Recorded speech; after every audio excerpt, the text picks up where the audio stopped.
The following is a Comfortably Zoned Radio Network production. We are back. Bock score from the old garden on 49th Street, right in the lobby where the Nedick's was.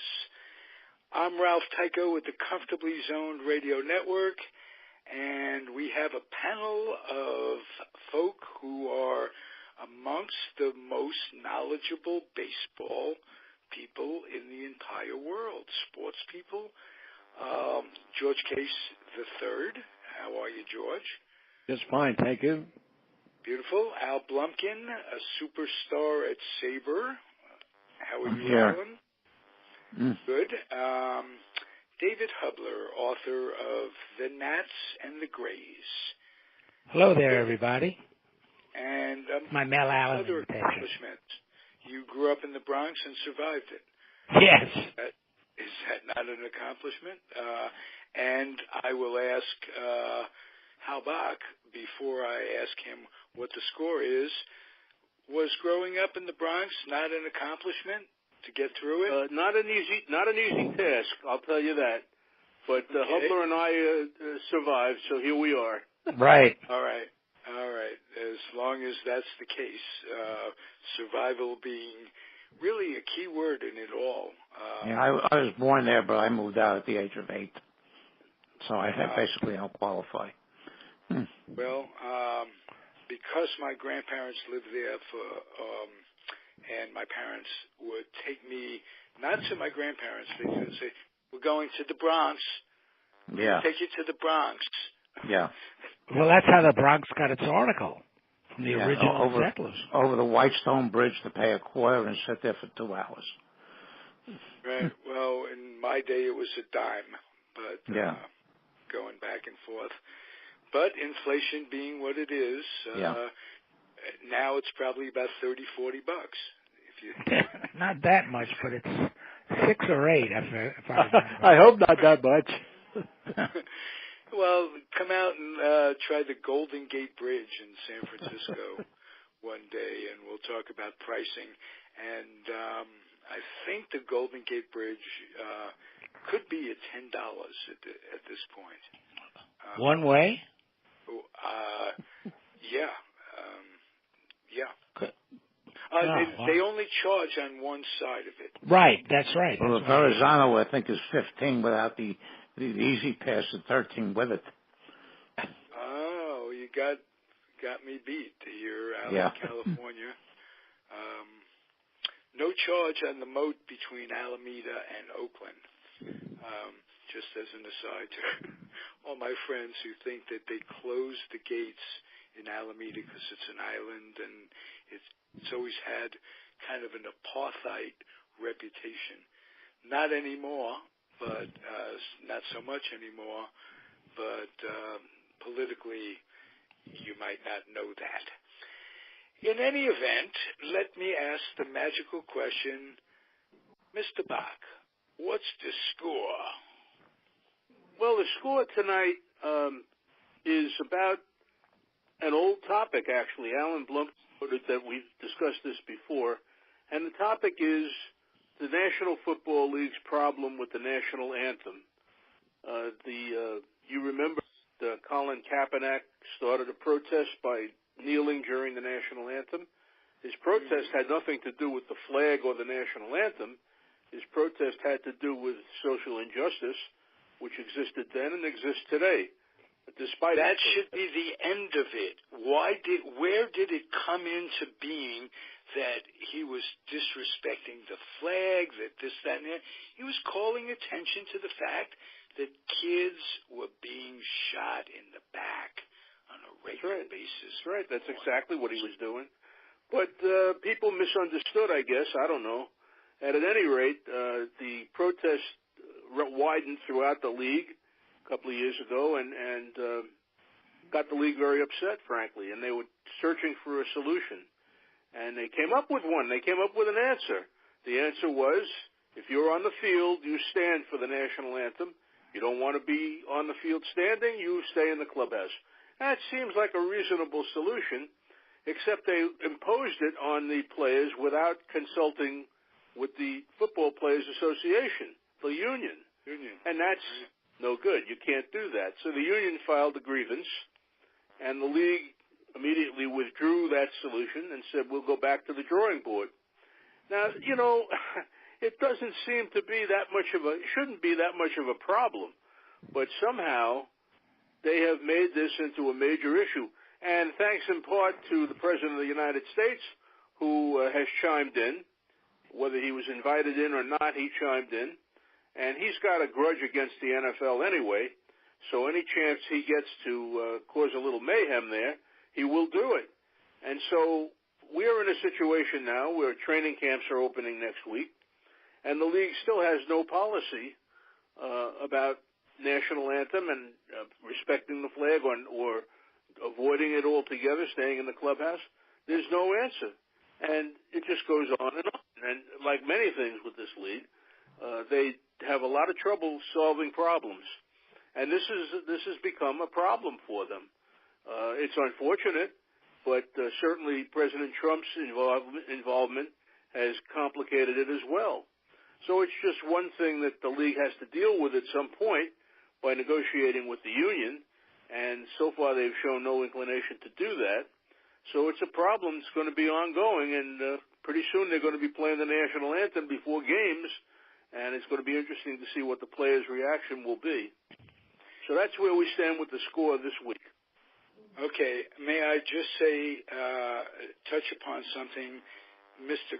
Cullenback has not gotten work as an NFL quarterback, and there's a list of, I can't even tell you how many quarterbacks have been signed since he's been allegedly blackballed. It's not alleged, Ralph. I was going to say, it's not alleged. There's no question about it. Until that's going to, whether it's alleged will come up in a court of law. He's suing for that as well. So it's another court case that they're going to have to deal with. And, it's a simple matter. It's the national anthem, and it shouldn't be that complicated. It started, as I wrote in my column this week, it started in 1918. The United States had just entered World War I, and the World Series was on, and somebody got the idea to play the national anthem as a patriotic gesture.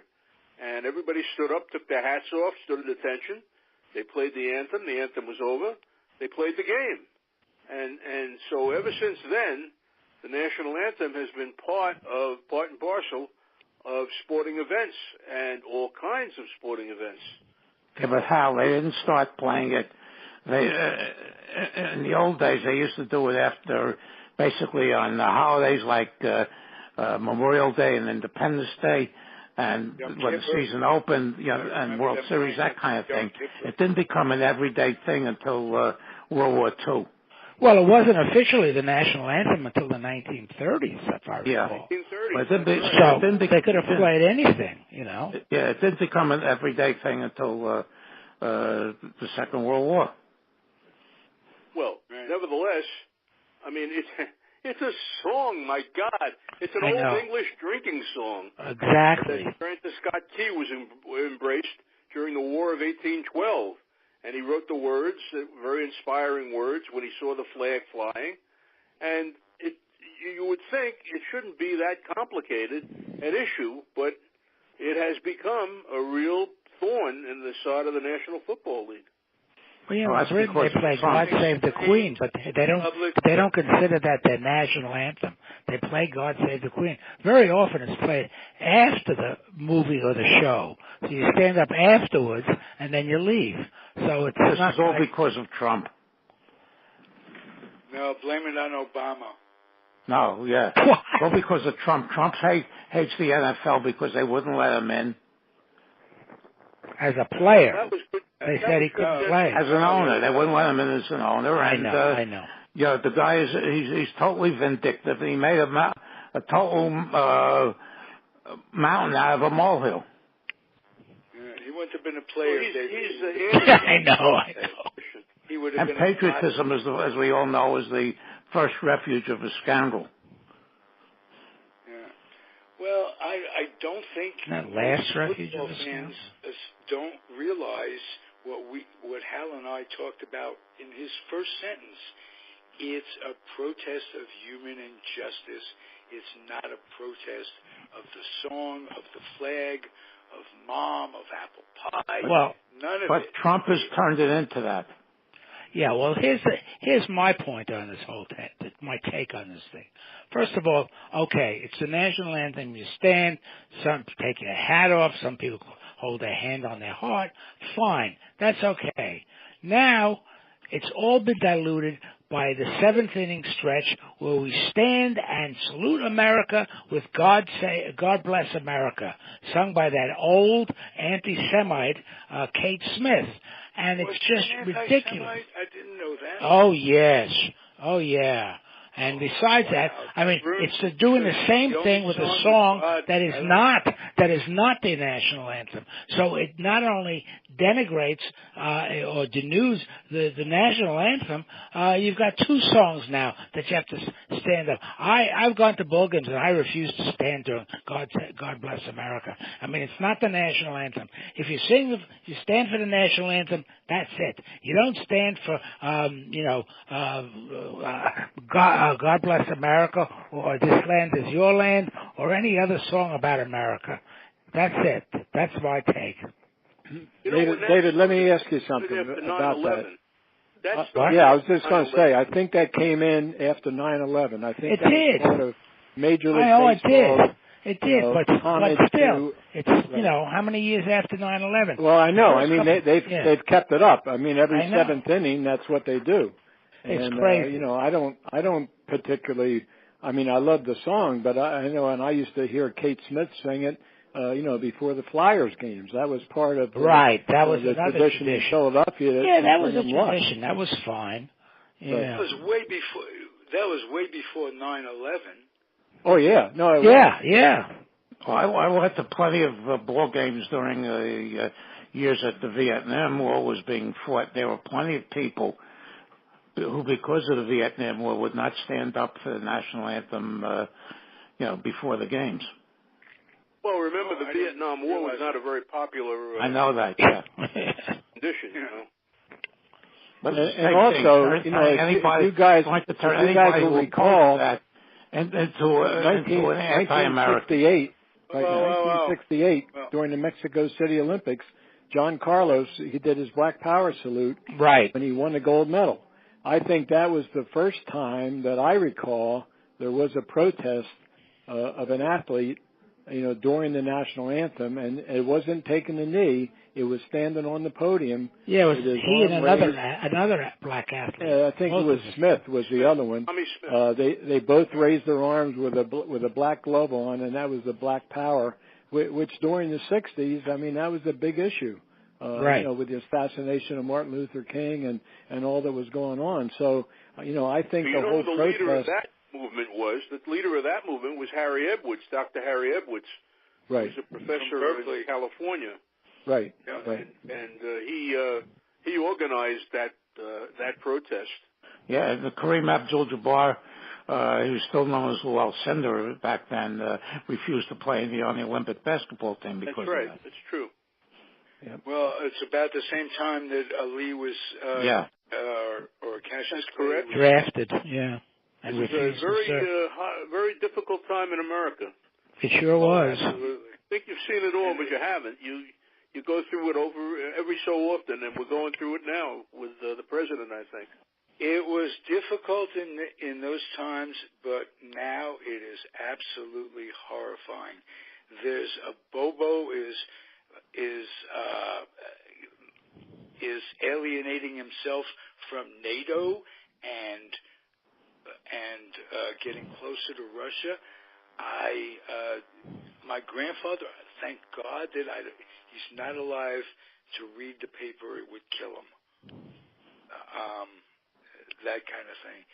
And the irony of it is he wraps himself in the president wraps himself in the American flag while he's romancing the Russians. A very strange arrangement, isn't it? And he forgot to go into the right-wing Christian. He forgot to go into the service when it was his time. Well, he couldn't. He had bone spurs.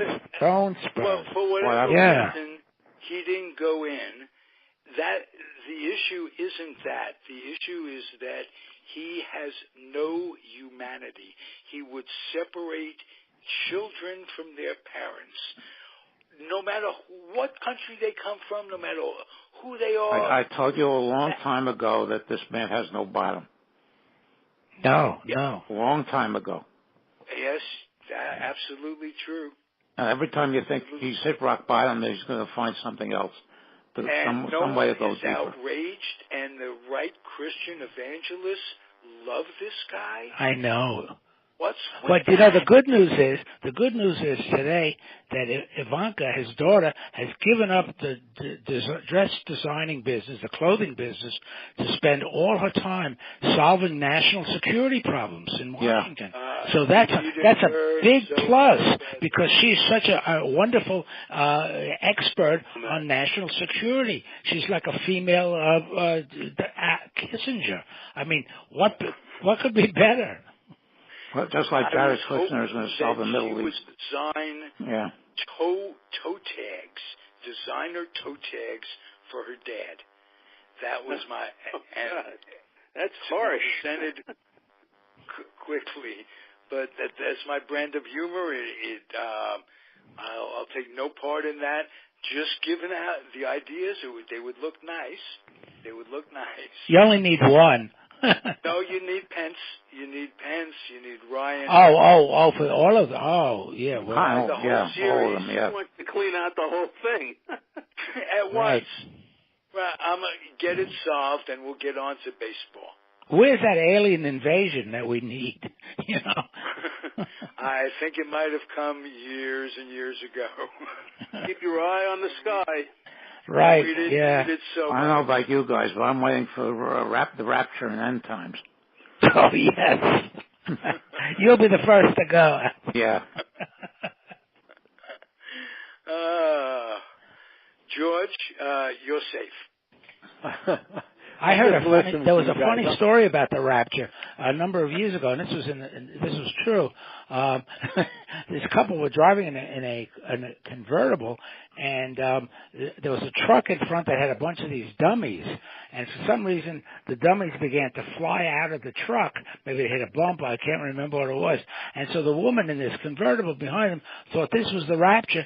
She stood up, and she was decapitated by a low-hanging... Yes. Oh, yeah. Oh, my God.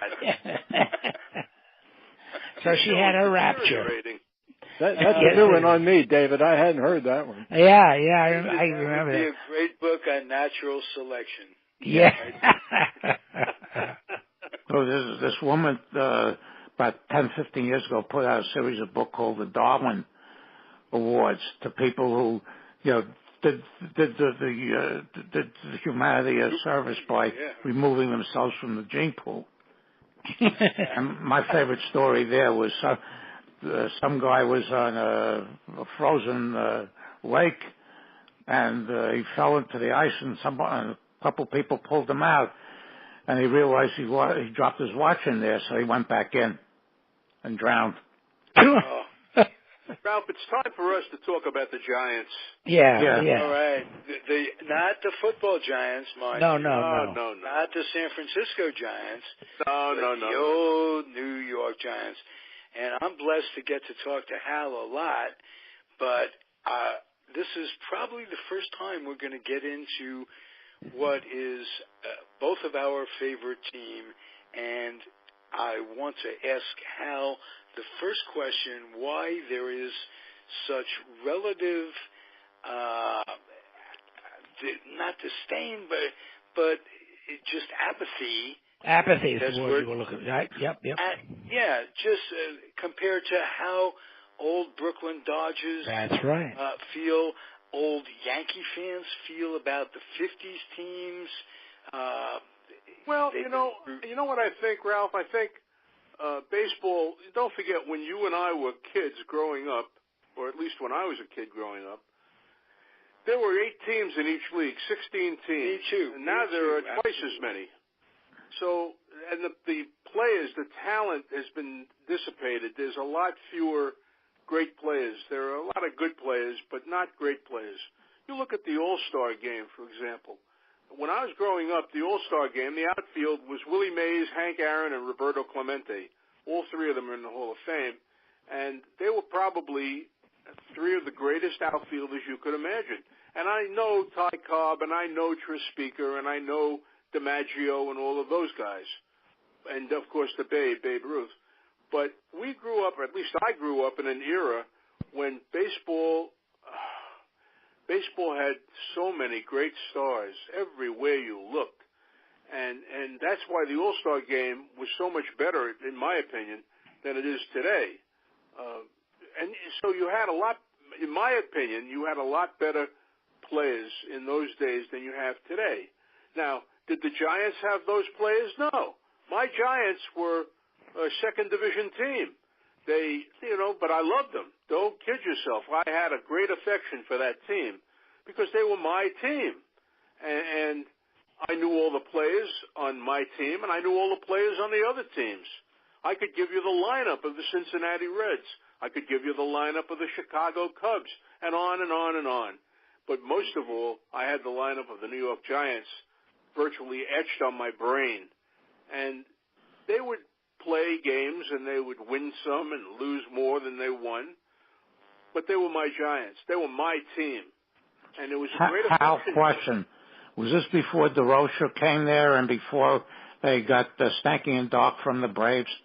Around that time. I became a Giants fan in 1947. DeRocher got there in 1949. 48, halfway through the season. 48, I'm sorry, yeah. You're right. And then they got Stanky and Dock after 49, in the winter of 49. And then they won the pennant in 51 with Bobby Thompson's home run. Everyone who was a fan in those days, that's just a centerpiece of your memory. At least it was for me.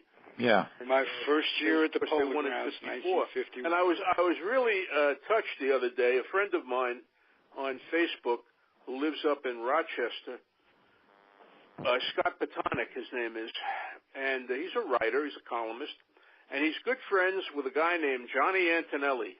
Oh, yeah. Antonelli was a left-handed pitcher for the Giants. I think he won 20 games in 1954 when they won the 21-7. He led the league in the ERA and probably would have won the Cy Young Award had the National League had been issued back then. Again, Blumkin. What? You know that off the top of your head. That stuff I know. Ask me what. He's reading from a book. No, I'm not. If we were on TV now, you would see. Ask me what somebody did 3 years ago. I couldn't tell you. Let me tell you, At any rate, Johnny Antonelli is 88 years old and he looks great. Great! I always wondered what happened to him. I was at the Polo Grounds one day, and I had my glove like every kid, and I was right at the right by the box seats by the little gate there, and I asked him Johnny Antonelli was warming up for the game, and I asked him to throw me a pitch, and he said, "I will if you promise to throw it back to me," and I said, "I will." And he threw me a ball, and I threw it back to him. And I remember that to this day. I mean, you remember these things no matter how old you get. And it was Johnny Antonelli. Yeah. Absolutely. Yeah. Well, actually, I got to give, and it hurts me to say this because I don't like the Yankees at all, but Aaron Judge, the right fielder, did the same thing with a kid out in the outfield. That kid will never forget that. Never in 100 years will he forget that. I guarantee it. With Aaron Judge. I just wonder if Johnny Antonelli remembers throwing it to me. Oh, I don't know. You remember it. That's what's important. Oh, absolutely. Absolutely. But I could, that team, that Giant team, especially when DeRocher came over and he remade the roster in his own image. He got rid of some of my favorite players. He got rid of, in the trade to the Braves, he traded Sid Gordon, one of my real favorite players, and he traded Willard Marshall and Buddy Kerr to the Braves. And in exchange, he got Stanky and Dock, which was a major improvement on the second and shortstop situation. And they led the Giants to 2 pennants. The only players they kept from prior to his, coming there were Bobby Thompson and Willie Lockman. And Monty Irvin. No, Monty Irvin wasn't up in the old regime. 1949, Monty Irvin. Yeah, well, DeRocher was there in 48. Well, Lockman and Thompson were the only two. Well, anyway, yeah. Of course, he nurtured Willie Maze when he called up Willie Maze in 51. And, you know, Willie went 0 for 21 and wanted to go back to Minneapolis. And DeRocher said, no way, you're my center fielder. You will be fine. And he was certainly fine. And Willie is, as I understand it, and it saddens me a little bit, he's the only surviving player from the 1951 National League champions. Really? Measure, the only one still alive. So that's kind of sad. All of this into perspective. You know? Wow. Because Don Mueller was another one DeRocher brought in. Westrum, he made the regular catcher, and Henry Thompson, when he was sober, also came there in 1950. And Larry Jansen was there. Not only could I name you the roster, I'm going to interrupt Al about Hank Thompson and ask you. I'm going to interrupt Al and ask Hal about Hank Thompson because Al brought up the name. And is there anything about him that stands out? Yeah, he was caught sticking up a liquor store and wound up in jail after his baseball career. He was a very useful player for DeRocher. He could play the outfield, and he did during the World Series in 1951. Right. He was all-black outfield. He was a third baseman and a good player, a pretty good player. Wore number 16, if you're wondering. Now, why would I remember that after all these years? But I do, and I remember every number, I can tell you. One of the player who really stuck out for me, and it broke my heart when he left the Giants, was Johnny Mize. Oh, yeah. I thought he was, oh, my God, he hit 51 home runs in 1947. And I he thought, gave that dynasty Yankee 5-in-a-row team. Yeah. Gave them some good at-bats. And Mize is that year he became the only player, and still is, to hit over 50 or more home runs in a season and strike out less than 50 times. Well, I couldn't tell you that. We used to sit in right field. I know he wasn't much of a fielder at first base. He kind of waved at balls at first base, but he would have been a great DH. A big left-handed slugger, and I thought he was the greatest thing since sliced bread. And it broke my heart when he went to the Yankees, but and you know they worked around it. They made Whitey Lockman the first baseman, and Monty Irvin became the left fielder, and it just went on and on. And also, I should stand corrected. Larry Jansen was there when DeRocher came in, but he was the one who was responsible for Hearn and Magley. That's right. Jim Hearn? Magley coming back from the Mexican League. Yeah. Which, very interesting story there. Perhaps, Al, you can tell us about the Mexican League, if you will. Yeah, well... in Spanish, please. Yeah, right, yeah. Would you do it? After the 1945 season, this Mexican, very wealthy Mexican named Pascual, no relation to Camilo, spelled it different. He and his brothers and they decided that they were going to create a big-time Mexican league. And they started offering ball players in America big money, what passed for big money at the time, to go there. And of course, they hit on the Giants fairly heavily. They hit on the Cardinals heaviest because the Cardinals were extremely tight with a buck. And a number of players went there. One of them was Magley. And what happened after 3 years, Giants had an outfielder named Danny Gardella, who was not much of a ball player, but he brought a suit because Chandler had suspended every jumper for 5 years. And they won the suit, and they were allowed to come back midway through the 1949 season. Now, Magley had learned how to really pitch down there from an old Cuban pitcher named Dolph Luke, who had pretty good success in the major leagues in the 20s. So Magley came back, and he was basically ostracized. And the Giants in early 1950, for one reason or another, ran out of starting pitchers. So they were forced to start Magley. Magley wound up going 18-4 that season for them. Hey, Hal, do you remember Hal? He was 33 years old at the time, Magley, when he came back. Hal, when you went to the programs, do you remember going out into the players' parking lot and standing by the players' cars because they had their number, their uniform number was their license plate? No, I never had the nerve to do that. Oh, I did. In fact, it was Sal Magley's wife was very friendly, and we had a long conversation with her one day while she was waiting for him to change and come on out. And we did that. I would my shadow. I would never do that. Oh, really? Yeah, that was fun too. I mean, most of the cars were standing around. Most of the fans were standing around number 24, waiting. I would think so. Yeah. Yeah.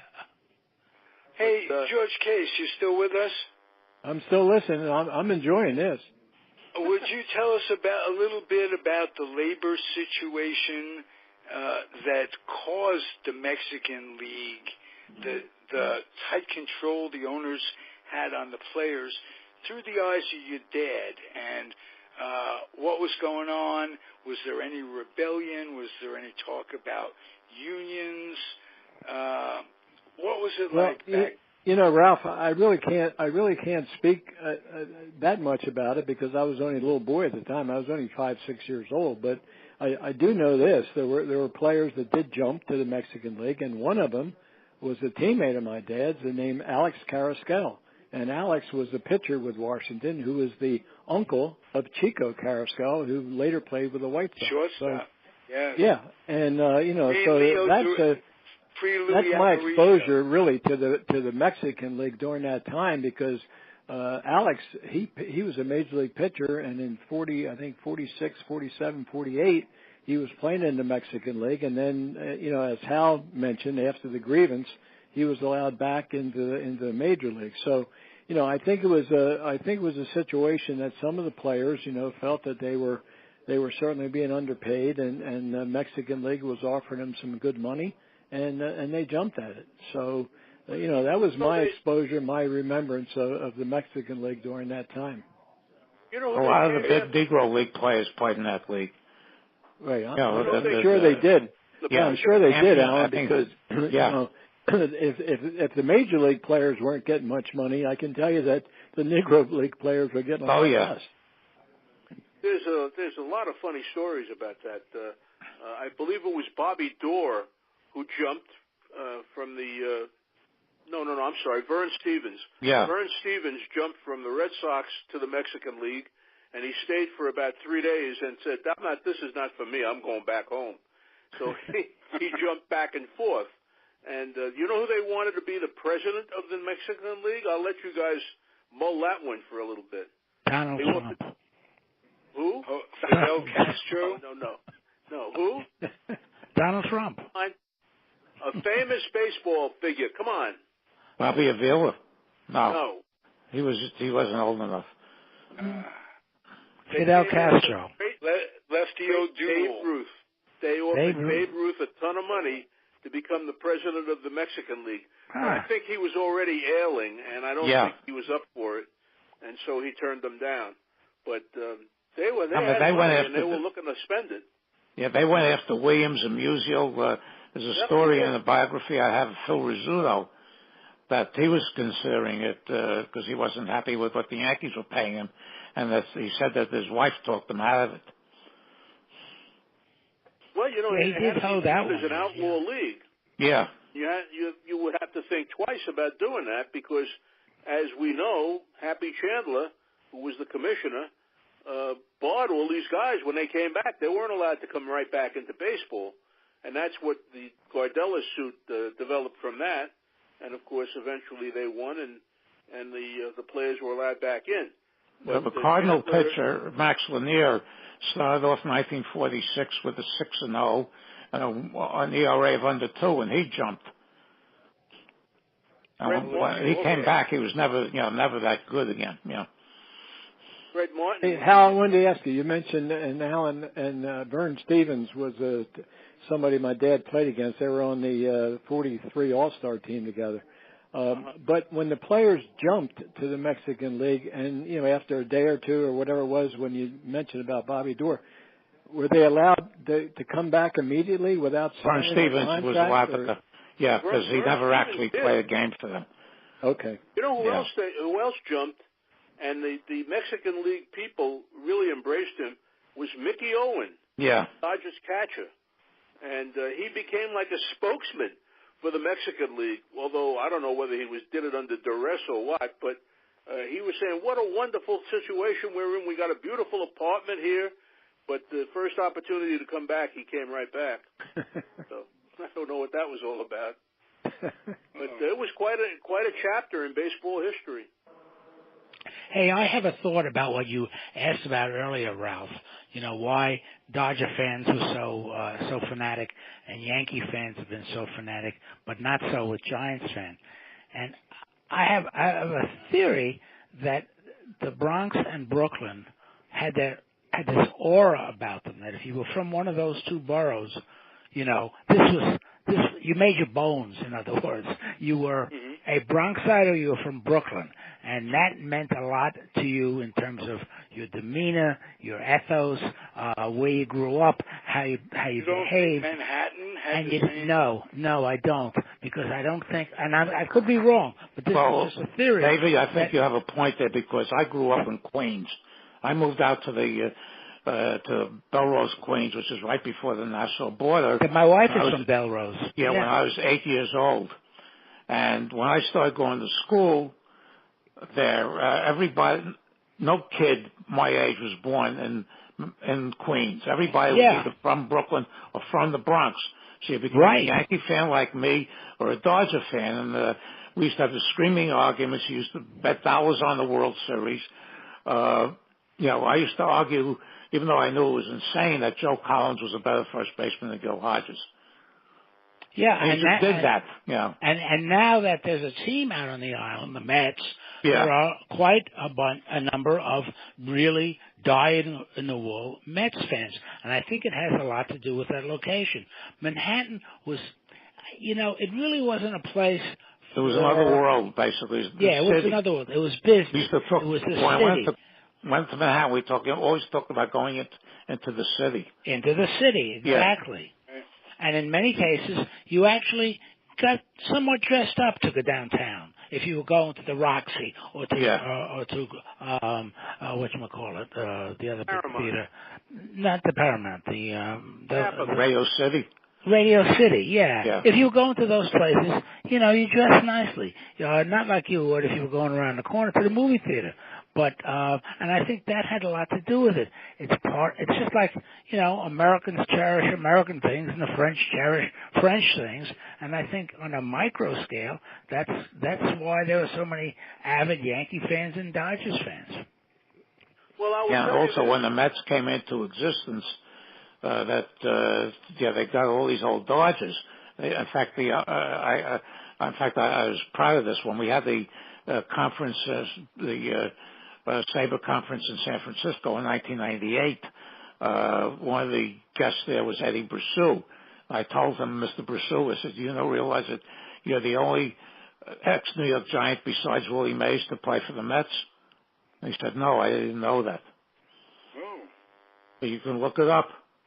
I believe you. Yeah. I believe Al Blumkin. But they brought all these ex-Dodgers, some of whom were, most of whom were over the hill. One of the things that annoyed me, the Mets were supposed to be a replacement for the Giants and Dodgers. The Giants and Dodgers fled New York, left New York without a National League representative, and they invented the Mets. They were supposed to be the replacement, and we were supposed to have both Giants and Dodger loyalists would coincide at the Mets. Well, it turns out blue and the orange. That was the original caps with the Dodger blue, and Dodger blue caps with then the orange lettering. Right. And the one thing, let me preface this by saying that most of the people who showed up with the Mets were Dodger fans. Giant fans never quite walked into that stuff. They didn't embrace them, as far as I can see. Well, there's a question there, of course, is the locality. Brooklyn is a lot closer to Shea Stadium than going from Manhattan or the Bronx down to. I think I was at Shea Stadium maybe twice. The one thing that captured Giant fans like me was they had the good sense to embrace the Giants logo. The NY logo is the same logo the New York Giants had. Right. Am I right, Ralph? You remember it, Ralph? A little bit, but it's real close. It's very, very Initially, it went down, and now it turns up. But who's complaining? What do you mean Every it time turns up? you see it, you're happy to see it reminds you of the New York Giants.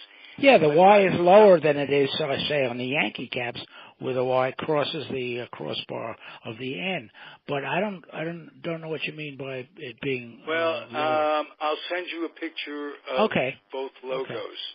Okay. But I just want to add one thing: the biggest loss of losing the New York Giants, we lost Willie in his prime. Yeah. At Bock. That's true. That expanse of he could go from right field to left field. It didn't matter that Monty Irvin was slow and over the hill. Didn't matter that Mueller was slow and not over the hill. He could cover it all. That was what we miss. And for the Dodgers, it was Sandy Koufax. Yeah, but he was never a great Brooklyn Dodger. Well, but I'm saying he became, out in L.A. Yeah. And he was Jewish here, which, made him a big deal here. But they went more for the Dodgers from the get-go. They went more for the Dodger influence than they did for the Giant influence. They played to it. They played, exactly. Giants and Dodgers moved west in 1957. And ordinarily, that should have broken my heart. But I had fallen in love. And so my time and my interest was all consumed by my girlfriend, who later became my wife and still is today. So I'm glad you said that part. eased the pain of losing the Giants and the Dodgers. But it was And I don't think the rivalry has ever been repeated between San Francisco and Los Angeles. I don't think it's the same hot rivalry that the Brooklyn They're not Dodgers. in the same city. No. Giants and Dodgers were in the same city. Right, I know, of course. In those days, those were the only games that took 3 hours. With Giant Dodger games took 3 hours. I mean, you go to a Dodger game, and it was like electric in the stands. Yeah. I went to any number of them at the Polo Grounds, and, it could have been, felt like going to a World Series game. Absolutely. When Willie came back, Hal probably remembers this vividly. I think it was a Mayor's Trophy game, some sort of exhibition game. Willie comes back with the San Francisco Giants. This is pre-Mets, to play the Yankees in some game. It was a rainy night, and introducing the Jimmy Davenport batting first, Jose Pagan batting second, and batting third. They went nuts before you could they even said number 24. The fans went nuts and stood up and showed Willie love and welcome back to New York. Well, San Francisco did not welcome him with open arms because he was a New York Giant to them. They embraced Sakaya and Davenport and Philippe Alou, all the ones that came up, to San Francisco without having any New York Giants pedigree. Right. How? Ironically, the Giants and the Dodgers had a playoff in 1962. Which was very much like the playoff they had in 1951 here in New York. It was decided very late in the game. I don't remember the details, but it was a very dramatic ending. Yeah, the Giants got 4 runs in the top of the ninth on a bunch of garbage, walks and scratch hits and that type of thing. But it had the same effect. You're reading that, Al. No, I'm not. Yeah. if we had enough time, Al could recreate the play-by-play for top of the first. It really scares me, you know. But I'll throw the name Dick Trzaskowski into that playoff. I think he made a big error that helped the Giants win. That was very exciting, and that proved they. Did you root for the Giants, Hal? No, I didn't care one way or the other. I was in love. Oh, okay. Wow. 62. So you were in love between 58 and 62, basically. Well, I was in love then and now. Good answer. But you didn't care. Good. All right. Hey, what a terrific show, guys. This cheers me up every Tuesday night. We'll do it again next week. All right. Absolutely. Hey, George, are you still there, George? I'm here, yep. I sent that article Anything to you. You want to add to anything we said? I don't want to show. No, I don't want to. I don't need to add anything. I really enjoyed listening to it. But Hal, thank you for sending the article. I didn't get it yet, but Hal sent me an article that was in the New York Times about the athletic footwear business. So, Hal, I'm going to read that, and maybe next week we can, at part of the podcast, we can talk about that. Well, I'll tell you, I would yield to you 100% because my topic for next week is going to be a little obscure. So maybe that's the subject for next week, George. I would be happy to do that. All right, great. No, I'm looking forward to reading it, Hal, because I'm sure a lot of the people that are in that article are people that I either knew or knew of. And, it's interesting to me to look back at the athletic footwear business from what it was when I was there to where it is now. It's a little bit of a different world, like in a lot of things, but I would like to read it, and maybe we could talk about it. Sounds good to me. That'd be a great idea. The thrust of that article is whether shoes can add speed to the runners. So you'll see it. Okay. All right. We can certainly talk about that. That's for sure. Well, that's up your alley, right? I remember the U.S. Kids advertising on television. Converse, little shoe running. No, off. Kids. U.S. Kids. Maybe U.S. They did. It used to be, run faster, jump higher. That's it was made by U.S. Rubber. My aunt worked for them. That's right. Every year we'd get new sneakers because. So I'm happy to yield next Tuesday's subject matter to George Case, and we can talk about athletic footwear. That's great. All right, look forward to it. Fun, gentlemen. So stay healthy. Take care. All right. Bye-bye, everyone. Good night, everybody. Bye-bye. Thank you for listening. Have a great night. Comfortably Zone Radio Network.